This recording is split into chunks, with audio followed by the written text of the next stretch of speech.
In the beginning, there was darkness, and darkness was covered with darkness. Then came the light with a sound.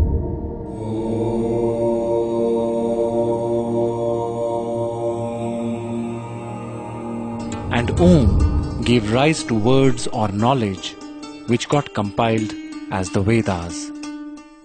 In the hierarchy of Vedic knowledge, there are 4 Vedas: Rig Veda, Samaveda, Yajurveda and Atharva Veda. Then comes 4 Upvedas or Sub-Vedas, 6 Upangas or components, and then 6 sub-components, out of which 1 is Yoga. There are several types of yoga as well, like Jnana Yoga, Bhakti Yoga, Karma Yoga, Hatha Yoga, Raja Yoga, Mantra Yoga, Shiva Yoga, Nada Yoga, Laya Yoga and many more. Rig Veda is one of the most sacred and the oldest books of human history. It is about 8 to 10,000 years old, and yoga is a part of this Vedic literature. Maharishi Patanjali, considered to be the authority on yoga, propounded yoga nearly 5,000 years ago. Lord Krishna and many saints of India have also spoken about yoga. In the Middle Ages, the practice of yoga was confined only to the royal and the scholarly class. It was taught to students in gurukuls after passing a rigorous test. In the recent years, by the effort of many spiritual and religious leaders of India, the doors of yoga have been opened to the common man and to each and every human being on this planet. Yoga is the union of body, mind and spirit. The individual to the universal. Yoga is realizing the connection between the finite and the infinite, the manifest and the unmanifest. Yoga is bringing harmony in thought, word and deed.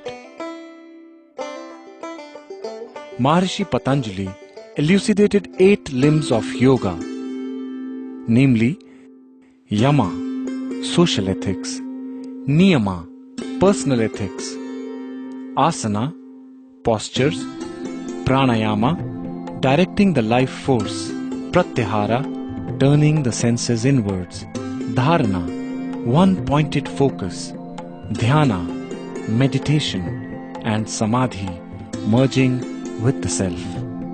Somehow, in today's age, yoga has become associated with only physical postures, whereas the central teaching of yoga is maintaining an equanimous state of mind. The Bhagavad Gita says, Yogaha karmasu kaushalam, meaning yoga is skill in action and expression.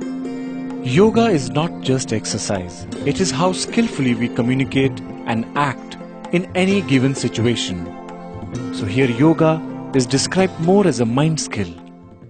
It means you could be watching a sunset, doing your job in office, or cooking at home. If you're doing it out of joy and love, you are a yogi, a karma yogi. The same action devoid of any love or care is not yoga.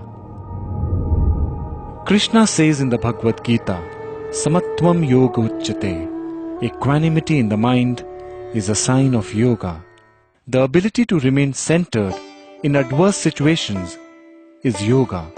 Whatever brings us back to our nature, which is harmony and joy, is yoga. While postures make the body healthy, pranayama and meditation take the mind deep within. Uniting diverse aspects of life, of existence, is yoga.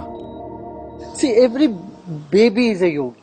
The postures definitely the baby does, but its attitude, the way it breathes, the perceptual ability, the sharpness, all these qualities of a yogi, a baby exhibits. Wonderment is a preface to yoga.